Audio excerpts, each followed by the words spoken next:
Welcome to this video on emotional intelligence. I'm going to walk with you over to the whiteboard and review with you what the 5 constructs are that we're going to address within emotional intelligence, and then break them down into component parts.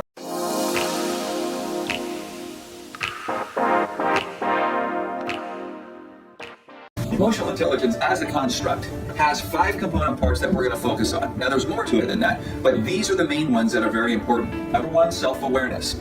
With self-awareness, it leads to self-regulation. Self-regulation then goes to self-motivation, empathy, and interpersonal relationships. Now let's break those down real briefly so they make sense. All right, now we've got the definition of emotional intelligence, meaning emotional intelligence is the ability to know one's own emotions and to read another's emotions. Starting with self-awareness. It is recognizing and understanding your own emotions, an intrapersonal relationship. What causes them? Next, what impact do your emotions have on others, an interpersonal relationship? What impact do others' emotions have in return within that same interpersonal relationship? And then on the world, an inner. This is teamwork. So intra is you, inter is you between you and one other person, and inner is between you and your team, you and your family, you and the world. Self-regulation. The ability to communicate your feelings, beliefs, and thoughts openly.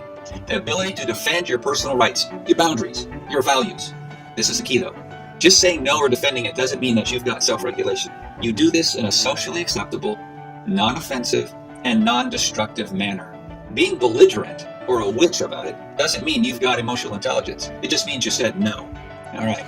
Self-motivation is the effect of being a lifelong learner. It's the willingness to persistently try to improve yourself. Engage in the pursuit of personally relevant and meaningful objectives. That way you have a very rich and enjoyable life. There's kind of a goal here, is that pursuit of happiness.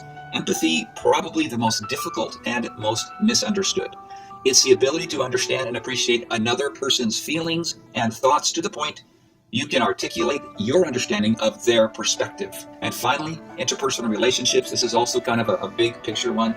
It's the ability to develop and maintain mutually satisfying relationships. Key component here, based on mutual trust and respect. Okay, now that we've covered the basic ideas of self-awareness, self-regulation, self-motivation, empathy, and interpersonal relationships, let me walk you through the sequence of how these apply, not only at work, but at home, to get us to where we want to go. So we're going to start with self-awareness. It is the most important of all. With self-awareness, it gives us the ability to recognize what's going on in our space. If we don't know what's going on, how can we correct it? How can we make the changes? Next, we're going to have self-regulation. If I know what's going on, then I have the ability to address my behavior. A very challenging thing is to address behavior, which will be covered in another video. But self-awareness, I know what's going on, gives me permission to work on my behavior, then ultimately leading to what we call integration. Integration is when all cylinders are firing. Integration is maximizing teamwork. Integration is synergy. Integration is interpersonal or interdependence. Integration is that function where we are operating as one. I might have 6 members of the team, but when we can operate with one single vision, one single will, that's integration.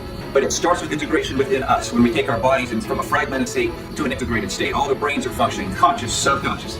That's integration. That's where we want to go with this.